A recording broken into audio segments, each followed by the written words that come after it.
Never download Kali Linux images from anywhere other than the official sources. Always verify the checksum of the file you've downloaded against the official values. It's very easy for a malicious entity to modify a Kali installation to contain exploits or malware and host it unofficially.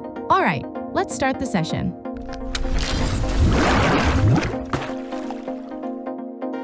Hello friends, welcome back to our channel. In this video, we are going to download the official Kali Linux operating system image for VirtualBox and VMware. First, open your web browser and search for Download Kali Linux.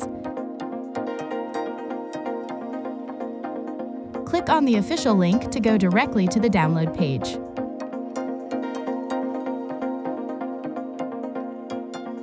You'll notice an official warning there.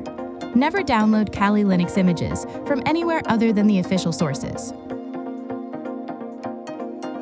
Now scroll down and select Virtual Machine Images. Click on Official Kali Linux VMware and VirtualBox Images. This will send you to the download page where you can select the image for VirtualBox or VMware depending on your requirement. Here I'm selecting VirtualBox. If you need VMware, you can click on that option instead. Once you click, the download will start. After the download is complete, you can use the ISO file to set up your virtual machine. Thanks for watching.